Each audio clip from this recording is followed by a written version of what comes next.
सिर्फ 23 साल की उम्र, लेकिन जिंदगी इतनी बड़ी कि सदियों तक याद रखी जाएगी।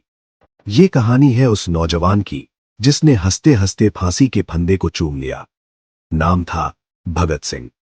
भगत सिंह भारत की आजादी की लड़ाई का वो चेहरा थे जिन्होंने अपने खून से इनकलाब लिख दिया। उन्होंने सिर्फ अंग्रेजों से लड़ाई नहीं लड़ी, बल्कि हर भारतीय के दिल में आजादी की आग जला दी। 23 मार्च 1931, वो दिन जब भगत सिंह, राजगुरु और सुखदेव को फांसी दी गई। पूरे देश में गुस्सा था, विरोध था और अंग्रेज सरकार डरी हुई थी कि ये चिंगारी कहीं आग न बन जाए। कहा जाता है कि इसी डर की वजह से उन्हें तय समय से पहले ही फांसी दे दी गई। लेकिन वो मरकर भी नहीं मरे। उनकी शहादत ने पूरे देश को जगा दिया। हर नौजवान की आंखों में अब एक ही सपना था, आजादी। सिर्फ 12 साल की उम्र में जब भगत सिंह ने जलियांवाला बाग हत्याकांड का मंजर देखा, तभी उन्होंने ठान लिया था कि इस अन्याय का जवाब जरूर देंगे।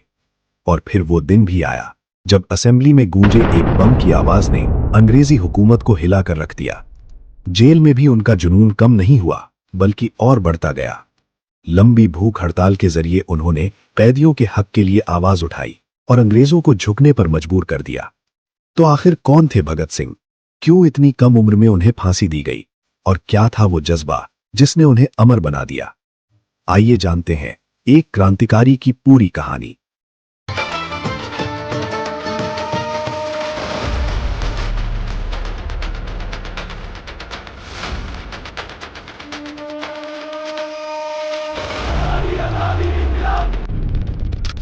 अट्ठाईस सितंबर 1907, वो दिन जब भारत को अपना एक ऐसा वीर मिला जिसका नाम इतिहास में हमेशा के लिए अमर हो गया, भगत सिंह।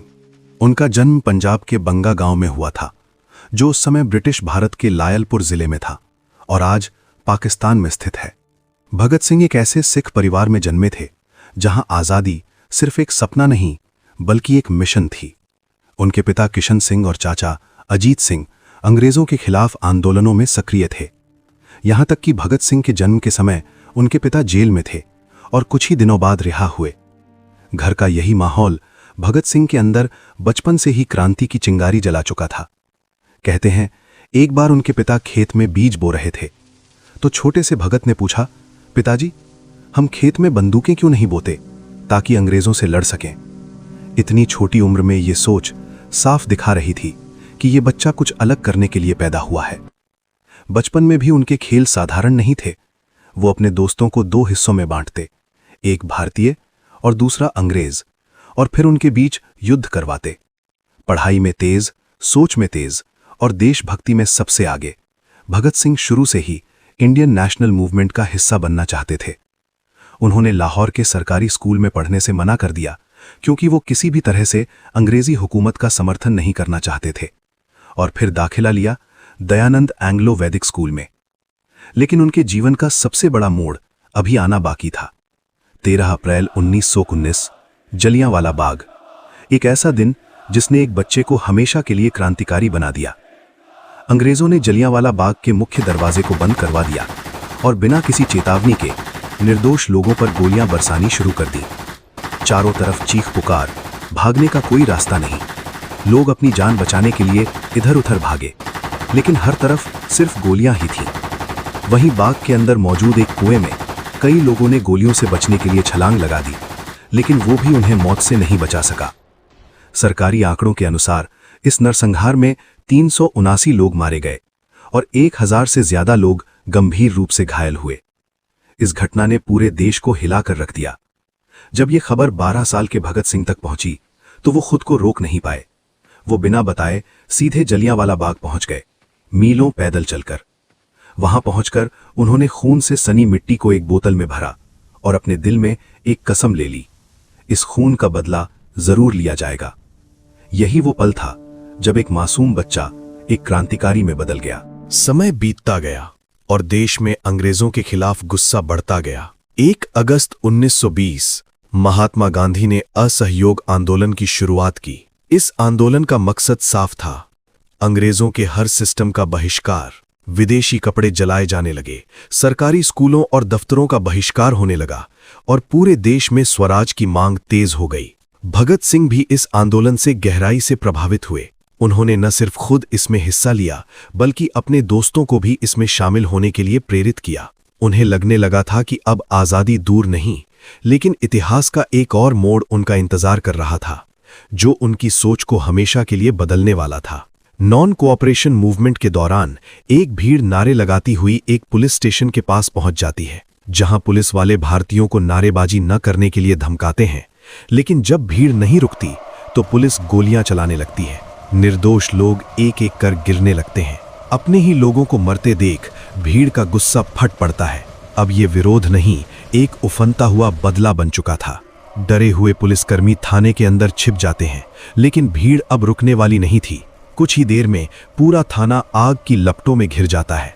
इस घटना को इतिहास में चौरी चौरा कांड के नाम से जाना जाता है, जहां 23 पुलिसकर्मियों की मौत हुई। जब ये खबर महात्मा गांधी तक पहुंची तो उन्होंने एक ऐसा फैसला लिया जिसने पूरे देश को चौंका दिया। 12 फरवरी 1922 असहयोग आंदोलन को वापस ले लिया गया। ये फैसला कई लोगों के लिए झटका था और भगत सिंह के लिए एक टूटता हुआ सपना। उन्हें लगने लगा था कि अब आज़ादी इतनी आसान नहीं है।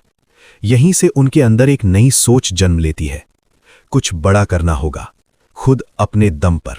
1923 में भगत सिंह ने लाहौर के नेशनल कॉलेज में दाखिला लिया, जिसकी स्थापना लाला लाजपत राय ने की थी। यहीं से उनकी सोच और गहरी होने लगी। वो अब सिर्फ आज़ादी नहीं बल्कि एक नए भारत के बारे में सोच रहे थे।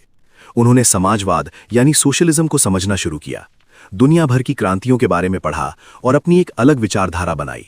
दिन में पढ़ाई और शाम को दोस्तों के साथ देश के मुद्दों पर बहस, यही उनकी जिंदगी बन चुकी थी। लेकिन इसी बीच घर में उनकी शादी की बात चलने लगी। भगत सिंह ने साफ कह दिया, अगर आज़ादी से पहले मेरी शादी हुई तो मौत ही मेरी दुल्हन होगी। ये सिर्फ शब्द नहीं थे, ये एक संकल्प था। कुछ ही समय बाद उन्होंने घर छोड़ दिया और कानपुर चले गए। वहां उन्होंने क्रांतिकारियों के साथ मिलकर अपने मिशन को आगे बढ़ाना शुरू किया। 1924 में उन्होंने Hindustan Republican association HRA join की, जिससे जुड़े थे राम प्रसाद बिस्मिल, अशफाकुल्ला खान और आगे चलकर चंद्रशेखर आजाद। यहीं से शुरू हुआ भगत सिंह का असली क्रांतिकारी सफर। कानपुर में ही उनकी मुलाकात प्रसिद्ध पत्रकार और स्वतंत्रता सेनानी गणेश शंकर विद्यार्थी से हुई। गणेश शंकर विद्यार्थी से मुलाकात भगत सिंह की जिंदगी का एक और बड़ा मोड़ साबित हुई। उन्होंने भगत सिंह को अपने अखबार प्रताप के ऑफिस में काम पर रख लिया। यहीं से भगत सिंह ने बलवंत नाम से लिखना शुरू किया। उनके लेख सिर्फ शब्द नहीं होते थे, वो एक आग होते थे जो पढ़ने वालों के दिलों में क्रांति जगा देते थे। वो दुनिया भर की क्रांतियों को पढ़ते, उनकी कहानियों को समझते और फिर उन्हें अपने शब्दों में ढालकर लोगों तक पहुंचाते। धीरे धीरे उनकी कलम ही उनकी सबसे बड़ी ताकत बन गई। उनके थॉट प्रोवोकिंग आर्टिकल से प्रभावित होकर सचिंद्रनाथ सान्याल ने उनकी मुलाकात चंद्रशेखर आजाद से करवाई और यहीं से एक लेखक, एक क्रांतिकारी बनने की ओर बढ़ने लगा। भगत सिंह का जर्नलिस्टिक करियर भले छोटा था, लेकिन बेहद प्रभावशाली था। उन्होंने कीर्ति, प्रताप, वीर अर्जुन, मतवाला, प्रभा और वंदे मातरम जैसी कई पत्र पत्रिकाओं के लिए लिखा। उनके शब्द इतने असरदार थे कि अंग्रेज सरकार ने उनके कई लेखों पर पाबंदी लगा दी। लेकिन भगत सिंह रुकने वालों में से नहीं थे। वो हर बार और ज्यादा ताकत के साथ लौटते। 1925 में वो वापस लाहौर लौट आए। एक तरफ परिवार तो दूसरी तरफ देश। लेकिन उनका झुकाव साफ था। वो अकाली आंदोलन और अन्य सभाओं को सपोर्ट करते रहे, लेकिन अब उन्हें एहसास हो चुका था कि सिर्फ विरोध से आजादी नहीं मिलेगी, कुछ बड़ा करना होगा। और फिर मार्च 1926 में भगत सिंह और उनके साथियों ने मिलकर नौजवान भारत सभा की स्थापना की। इस संगठन का एक ही मकसद था, देश के युवाओं को जगाना, उन्हें बताना कि आजादी सिर्फ एक सपना नहीं, एक जिम्मेदारी है। इस सभा के जरिए भगत सिंह ने पंजाब के छात्रों और मजदूरों में क्रांतिकारी विचार फैलाने शुरू किए। समय के साथ ये आंदोलन और मजबूत होता गया। उन्होंने कीर्ति किसान पार्टी के साथ मिलकर किसानों और मजदूरों के हक की लड़ाई भी लड़ी। यहीं उनकी मुलाकात सोहन सिंह जोश से हुई, जो एक प्रमुख किसान नेता और क्रांतिकारी थे। उनके साथ मिलकर भगत सिंह ने अपनी विचारधारा को और धार दी और अब वो सिर्फ एक क्रांतिकारी नहीं बल्कि एक विचार बन चुके थे। अगले 1 साल तक भगत सिंह सोहन सिंह जोश के साथ मिलकर लोगों के बीच क्रांतिकारी विचार फैलाते रहे। नौजवान भारत सभा के जरिए पैम्फलेट्स, ट्रैक्ट्स और भाषणों के माध्यम से युवाओं को जागरूक किया जाने लगा। वो सिर्फ बोलते नहीं थे, लोगों को सोचने पर मजबूर कर देते थे। उनके लेख सीधे अंग्रेजी हुकूमत को चुनौती देते थे। धीरे धीरे भगत सिंह ब्रिटिश सरकार की आंखों का कांटा बन गए। अब अंग्रेज उन्हें हर हाल में रोकना चाहते थे। 1927 में भगत सिंह को गिरफ्तार कर लिया गया। उन पर काकोरी कांड 1925 और लाहौर बम कांड 1926 से जुड़े होने का शक जताया गया, लेकिन सच्चाई ये थी कि इन मामलों में उनके खिलाफ कोई ठोस सबूत नहीं थे। इसी वजह से कुछ समय बाद उन्हें जमानत पर रिहा कर दिया गया। जेल से बाहर आते ही उन्होंने एक बार फिर चंद्रशेखर आजाद से संपर्क किया। काकोरी कांड के बाद हिंदुस्तान रिपब्लिकन एसोसिएशन HRA लगभग टूट चुकी थी। कई बड़े नेता या तो शहीद हो चुके थे या जेल में थे, लेकिन भगत सिंह ने हार नहीं मानी। उन्होंने आजाद के साथ मिलकर इस संगठन को फिर से खड़ा करने का फैसला किया। सितंबर 1928 दिल्ली के फिरोज शाह कोटला में क्रांतिकारियों की एक गुप्त बैठक हुई। देश के अलग अलग हिस्सों से आए युवाओं ने एक नया संकल्प लिया और यहीं जन्म हुआ Hindustan socialist Republican association HSRA का। अब लक्ष्य सिर्फ आजादी नहीं था, बल्कि एक समाजवादी बराबरी वाला भारत बनाना था। उसी समय देश में एक और मुद्दा आग की तरह फैल रहा था, साइमन कमीशन 1928। ब्रिटिश सरकार ने भारत की राजनीतिक स्थिति का आकलन करने के लिए एक कमीशन भेजा, लेकिन उसमें एक भी भारतीय शामिल नहीं था। इसके विरोध में पूरा देश सड़कों पर उतर आया। हर जगह एक ही नारा गूंज रहा था, साइमन गो बैक। इस आंदोलन का नेतृत्व कर रहे थे लाला लाजपत राय, लेकिन अंग्रेज सरकार को यह सब मंजूर नहीं था और जल्द ही एक ऐसी घटना होने वाली थी जो भगत सिंह के जीवन की दिशा हमेशा के लिए बदल देगी। लाला लाजपत राय पर हुए लाठीचार्ज ने भगत सिंह को अंदर तक झकझोर दिया। अब तक वो अपनी कलम से लड़ रहे थे, लेकिन अब उन्होंने बंदूक उठाने का फैसला कर लिया। लाहौर में साइमन कमीशन के खिलाफ एक विशाल प्रदर्शन हो रहा था। इस प्रदर्शन का नेतृत्व कर रहे थे लाला लाजपत राय। जैसे ही प्रदर्शनकारी रेलवे स्टेशन की ओर बढ़े, पुलिस ने उन्हें रोक लिया। हालात बिगड़ने लगे। तभी सुपरिटेंडेंट जेम्स स्कॉट ने लाठीचार्ज का आदेश दे दिया और फिर निर्दयता की सारी हदें पार हो गईं। पुलिस ने निहत्थे लोगों पर अंधाधुंध लाठियां बरसानी शुरू कर दीं। इस हमले में कई लोग घायल हुए, लेकिन सबसे ज्यादा चोटें आईं लाला लाजपत राय को। उन्हें इतनी बेरहमी से पीटा गया कि कुछ ही दिनों बाद 17 नवंबर 1928 को उनका निधन हो गया। लाला लाजपत राय की मौत ने पूरे देश को हिला दिया, लेकिन भगत सिंह के लिए ये एक व्यक्तिगत आघात था। उन्होंने ठान लिया, इसका बदला जरूर लिया जाएगा। इसके बाद HSRA के क्रांतिकारियों की एक गुप्त बैठक हुई। भगत सिंह, राजगुरु, सुखदेव, चंद्रशेखर आजाद और जयगोपाल सभी ने मिलकर एक योजना बनाई। लक्ष्य था जेम्स स्कॉट। प्लान साफ था, जैसे ही स्कॉट पुलिस स्टेशन से बाहर निकलेगा उसे गोली मार दी जाएगी। 17 दिसंबर 1928 दिन आ चुका था। सभी क्रांतिकारी अपनी अपनी जगह छिपकर स्कॉट का इंतजार कर रहे थे। जयगोपाल का काम था स्कॉट की पहचान करना, लेकिन यहीं एक बड़ी गलती हो गई। हड़बड़ाहट में उन्होंने जिस अफसर की ओर इशारा किया वो स्कॉट नहीं था, वो था ASP जॉन P सैंडर्स। संकेत मिलते ही राजगुरु ने गोली चलाई और फिर भगत सिंह ने भी। कुछ ही पलों में सॉन्डर्स जमीन पर गिर चुका था। जब तक उन्हें अपनी गलती का एहसास हुआ, बहुत देर हो चुकी थी। अब पूरा लाहौर अलर्ट पर था। पुलिस ने शहर को घेर लिया। हर एंट्री और एग्जिट पॉइंट बंद कर दिए गए। भगत सिंह और उनके साथियों को हर हाल में पकड़ने की कोशिश शुरू हो गई। लेकिन यह कहानी यहीं खत्म नहीं होती। असल खेल तो अब शुरू हुआ था। सॉन्डर्स हत्याकांड के बाद लाहौर पूरी तरह से छावनी बन चुका था। हर रास्ते पर पहरा, हर चेहरे पर शक। लेकिन भगत सिंह ने पहले ही अपनी अगली चाल चल दी थी। 19 दिसंबर 1928 एक खतरनाक प्लान तैयार हुआ। इस प्लान में साथ थीं दुर्गा भाभी, दुर्गावती देवी। भगत सिंह ने अपनी पहचान मिटा दी, बाल कटवा दिए, दाढ़ी साफ कर दी और एक अंग्रेजी स्टाइल का सूट पहन लिया। अब वो एक आम पंजाबी नहीं, बल्कि एक सभ्य अंग्रेजी अंदाज वाले व्यक्ति लग रहे थे। प्लान के मुताबिक दुर्गा भाभी उनकी पत्नी बनी और राजगुरु उनके नौकर। हाथ में रिवॉल्वर, चेहरे पर आत्मविश्वास। तीनों लाहौर से ट्रेन में सवार हुए और अंग्रेजों की आंखों के सामने से ही निकल गए। ये सिर्फ भागना नहीं था, ये एक मास्टरमाइंड मूव था। कुछ समय तक भगत सिंह शांत रहे, लेकिन अंदर की आग अब और तेज हो चुकी थी। उन्होंने नाटकों, भाषणों और लेखों के जरिए लोगों को जागरूक करना शुरू किया। वो राम प्रसाद बिस्मिल जैसे क्रांतिकारियों की कहानियां सुनाते और दुनिया की क्रांतियों से प्रेरणा लेते। इसी दौरान ब्रिटिश सरकार ने 2 नए बिल लाने की कोशिश की, पब्लिक सेफ्टी बिल और ट्रेड डिस्प्यूट्स बिल।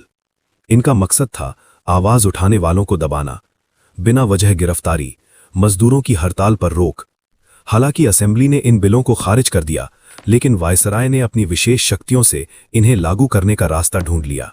ये अन्याय भगत सिंह को स्वीकार नहीं था। अब उन्होंने फैसला किया, आवाज को और ऊंचा करना होगा, और इसके लिए उन्होंने एक ऐसा प्लान बनाया जो पूरे भारत को झकझोर देने वाला था। सेंट्रल लेजिस्लेटिव असेंबली में बम फेंकने की योजना। शुरुआत में HSRA के कई सदस्य इसके खिलाफ थे।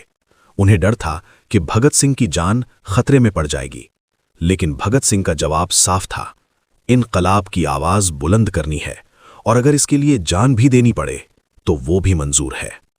आखिरकार फैसला हुआ, भगत सिंह इस मिशन का हिस्सा होंगे। उन्हें पता था ये रास्ता शायद मौत की ओर जाता है, लेकिन उनके लिए आजादी सबसे ऊपर थी।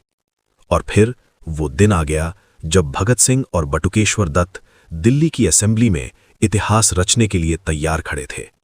8 अप्रैल 1929 दिल्ली की सेंट्रल लेजिस्लेटिव असेंबली। सेशन चल रहा था, सब कुछ सामान्य लग रहा था, लेकिन कुछ ही पलों में इतिहास बदलने वाला था। पब्लिक गैलरी में खड़े भगत सिंह और बटुकेश्वर दत्त, एक संकेत और फिर 2 बम असेंबली चेंबर की ओर फेंके गए। ये बम मारने के लिए नहीं थे, बल्कि जगाने के लिए थे। इसीलिए इन्हें खाली जगह पर फेंका गया। जोरदार धमाका, चारों तरफ धुआं, पूरा असेंबली हॉल अफरा तफरी में बदल गया। लोग इधर उधर भागने लगे, किसी को कुछ समझ नहीं आ रहा था। लेकिन इसी अफरा तफरी के बीच 2 लोग बिल्कुल शांत खड़े थे, भगत सिंह और बटुकेश्वर दत्त। वे चाहते तो भाग सकते थे, लेकिन उन्होंने भागना नहीं चुना। उन्होंने चुना अपनी आवाज को दुनिया तक पहुंचाना। इनकलाब जिंदाबाद, इनकलाब जिंदाबाद। उनकी गूंजती आवाजों के बीच पैम्फलेट हवा में उड़ने लगे। उन पर्चों पर लिखा था, बहरों को सुनाने के लिए धमाके की जरूरत होती है। इसके बाद दोनों ने खुद को पुलिस के हवाले कर दिया। ये गिरफ्तारी उनकी हार नहीं थी, बल्कि एक सोची समझी रणनीति थी। अब लड़ाई अदालत में लड़ी जानी थी, ताकि उनकी आवाज पूरे हिंदुस्तान तक पहुंचे। आखिरकार ब्रिटिश सरकार के हाथ वो इंसान लग चुका था जिसे वो पिछले 1 साल से ढूंढ रही थी। गिरफ्तारी के बाद दोनों को लाहौर जेल में रखा गया और 1929 में उन पर मुकदमा शुरू हुआ। एक तरफ असेंबली बम केस और दूसरी तरफ सैंडर्स मर्डर केस। शुरुआत में दोनों ने अपना केस पूरी मजबूती से लड़ा, लेकिन धीरे धीरे उन्हें एहसास होने लगा कि ये सिर्फ एक मुकदमा नहीं, बल्कि पहले से तय सजा है।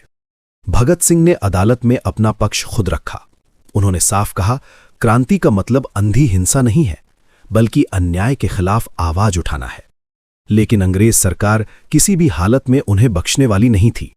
कोर्ट ने उनके कार्यों को गैर कानूनी और हिंसक करार दिया, और इसके साथ ही एक और बड़ा झटका सामने आया। HSRA के कुछ सदस्य सरकार के गवाह बन गए। फणींद्रनाथ घोष, हंसराज बोहरा और जय गोपाल, इन सब ने कोर्ट में भगत सिंह के खिलाफ गवाही दी। ये सिर्फ गवाही नहीं थी, ये एक विश्वासघात था। इन बयानों ने केस को और मजबूत कर दिया, लेकिन भगत सिंह टूटे नहीं। वो अंत तक डटे रहे, हर सवाल का जवाब दिया, हर आरोप का सामना किया और हर बार अपने इरादों को और मजबूत किया। अब फैसला करीब था और पूरी दुनिया की नजरें इस मुकदमे पर टिक चुकी थीं। सॉन्डर्स मर्डर, असेंबली बमिंग और बम बनाने के आरोप, इन 3 बड़े केसों के साथ मुकदमा अपने आखिरी पड़ाव पर पहुंच चुका था। 10 जुलाई 1929 एक स्पेशल सेशंस कोर्ट में सभी ट्रायल्स को एक साथ चलाया गया। कुल 28 क्रांतिकारी इस मुकदमे में आरोपी थे। लेकिन ये कोई सामान्य ट्रायल नहीं था। कानूनी अधिकारों को लगभग नजरअंदाज किया गया और फैसला पहले से ही तय लगता था। आखिरकार कोर्ट ने अपना निर्णय सुनाया। भगत सिंह, राजगुरु और सुखदेव तीनों को दी गई मौत की सजा। पूरा देश हिल गया। कई बड़े नेताओं ने ब्रिटिश सरकार से अपील की कि सजा को कम किया जाए, लेकिन अंग्रेज किसी भी हालत में झुकने को तैयार नहीं थे। जब अपीलों से बात नहीं बनी तो एक आखिरी कोशिश की गई। हेबियस कॉर्पस पिटिशन फाइल की गई, लेकिन इसे भी जज विस्काउंट डुनेडिन ने खारिज कर दिया। उधर जेल के अंदर भगत सिंह के पिता ने उन्हें एक चिट्ठी लिखी। उन्होंने कहा वो हर संभव कोशिश करेंगे उन्हें बचाने की, लेकिन भगत सिंह का जवाब उनके इरादों जितना ही मजबूत था। उन्होंने साफ लिखा, मुझे किसी दया की जरूरत नहीं, मैंने ये रास्ता खुद चुना है। फैसले के बाद उन्हें दिल्ली से हटाकर मियांवाली सेंट्रल जेल भेज दिया गया। जेल के अंदर का नजारा और भी ज्यादा क्रूर था। भारतीय कैदियों के साथ भेदभाव किया जाता था। उन्हें घटिया खाना, गंदे कपड़े और रहने के लिए अमानवीय हालात दिए जाते थे। ये सब देखकर भगत सिंह चुप नहीं रहे। उन्होंने मांग रखी बराबरी का खाना, साफ कपड़े, हाइजीन, किताबें और अखबार। उन्होंने साफ कर दिया वो किसी भी तरह की जबरदस्ती मजदूरी नहीं करेंगे। लेकिन अंग्रेज सरकार ने उनकी एक भी मांग नहीं मानी और तब शुरू हुई एक और लड़ाई, भूख हड़ताल। दिन बीतते गए, लेकिन भगत सिंह और उनके साथी अड़िग रहे। ये हड़ताल कुछ दिनों की नहीं थी, बल्कि 116 दिनों तक चली। शुरुआत में अंग्रेजों ने इसे नजरअंदाज किया, लेकिन जैसे जैसे दिन गुजरते गए, देश भर में गुस्सा बढ़ने लगा। लोग सड़कों पर उतर आए। हर तरफ एक ही आवाज गूंजने लगी, भगत सिंह को इंसाफ दो। अब अंग्रेजों के सामने एक नई समस्या खड़ी हो चुकी थी। अगर भूख से भगत सिंह को कुछ हो गया तो पूरे देश में बगावत भड़क सकती थी। उन्होंने हर तरीका अपनाया, डर, लालच, जबरदस्ती, लेकिन कोई भी क्रांतिकारी झुका नहीं। एक निवाला तक किसी ने नहीं खाया। ये सिर्फ एक हड़ताल नहीं थी, ये एक संदेश था कि आजादी की लड़ाई सिर्फ बंदूक से नहीं, बल्कि हिम्मत और त्याग से भी लड़ी जाती है। भूख हड़ताल जारी थी, दिन बीत रहे थे, लेकिन हौसला नहीं टूट रहा था। और फिर एक ऐसा दिन आया जिसने पूरे देश को झकझोर दिया। लगातार 63 दिनों तक भूखे रहने के बाद 13 सितंबर 1929 को जतेंद्रनाथ दास ने अपनी आखिरी सांस ली। ये सिर्फ एक मौत नहीं थी, ये एक बलिदान था। उनकी शहादत ने पूरे देश को हिलाकर रख दिया। हर तरफ गुस्सा था, हर दिल में दर्द और हर जुबान पर एक ही सवाल, क्या यही इंसाफ है? जतेंद्रनाथ दास को पूरे राष्ट्र ने सम्मान दिया। उनकी अंतिम यात्रा एक जन सैलाब में बदल गई। इस घटना के बाद आंदोलन और तेज हो गया। पंजाब लेजिस्लेटिव काउंसिल से गोपीचंद भार्गव और मोहम्मद आलम ने वॉकआउट कर दिया। पंडित जवाहरलाल नेहरू ने ब्रिटिश सरकार की कड़ी आलोचना की। उन्होंने लाहौर जेल में हो रहे अमानवीय व्यवहार के खिलाफ असेंबली में आवाज उठाई। इतना ही नहीं, नेहरू खुद जेल पहुंचे और भगत सिंह व उनके साथियों से मिलकर उनका समर्थन किया। उधर मोहम्मद अली जिन्ना ने भी असेंबली में खड़े होकर स्ट्राइकर्स के पक्ष में आवाज उठाई। देश भर में मीटिंग्स, प्रदर्शन और रैलियां होने लगीं। अखबारों में हर दिन लाहौर और अमृतसर की खबरें छपने लगीं। लोगों के बढ़ते आक्रोश को देखकर ब्रिटिश सरकार घबरा गई। उन्होंने हालात काबू में करने के लिए धारा 144 लागू कर दी। लेकिन अब आवाज को दबाना आसान नहीं था। आखिरकार जनता के दबाव के आगे ब्रिटिश सरकार झुक गई।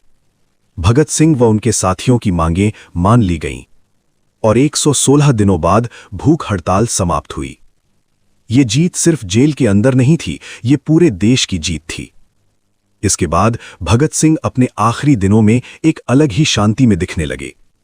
वो कैदियों के साथ बैठते, उनके दुख सुख बांटते और उन्हें देशभक्ति का अर्थ समझाते। धीरे धीरे पूरा जेल बदलने लगा। जहां पहले सन्नाटा था, वहां अब गूंजने लगा इनकलाब जिंदाबाद। एक गीत जो हर कैदी की जुबान पर चढ़ चुका था, मेरा रंग दे बसंती चोला। भगत सिंह अक्सर इस गीत को गुनगुनाते, किताबें पढ़ते और अपने विचार लिखते। उनकी बातें इतनी असरदार थीं कि जेल के कुछ अधिकारी भी उनका सम्मान करने लगे। लेकिन वक्त अब धीरे धीरे अपने अंतिम पड़ाव की ओर बढ़ रहा था। देश उन्हें बचाने की हर कोशिश कर रहा था, हर तरफ आवाज उठ रही थी। लेकिन इतिहास अपना फैसला लिख चुका था। फांसी की तारीख तय की गई थी, 24 मार्च 1931। लेकिन पूरे देश में भड़कते आक्रोश और बढ़ते प्रदर्शनों को देखकर ब्रिटिश सरकार डर गई और फिर चुपके से एक फैसला लिया गया। तारीख से एक दिन पहले ही सजा को अंजाम दिया जाएगा। 23 मार्च 1931 शाम का वक्त, Lahore central jail. Jailer Bhagat Singh को फांसी घर ले जाने के लिए आता है, लेकिन भगत सिंह शांत बैठे हुए थे, हाथ में एक किताब। उन्होंने कहा, थोड़ा इंतजार करो, एक क्रांतिकारी दूसरे क्रांतिकारी से मिल रहा है। दरअसल वो लेनिन की जीवनी पढ़ रहे थे। कुछ ही पलों बाद उन्होंने किताब का आखिरी पन्ना पूरा किया और मुस्कुराते हुए उठ खड़े हुए। अब समय आ चुका था। जेलर भगत सिंह, राजगुरु और सुखदेव को फांसी घर की ओर ले जाता है। रास्ते भर तीनों के कदमों में कोई डर नहीं था, बल्कि एक अजीब सी दृढ़ता थी। उन्होंने मांग की उनके हाथ और आंखें ना बांधी जाएं। अंग्रेजों ने हाथ तो खुले छोड़ दिए, लेकिन आंखों पर काली पट्टी बांध दी गई।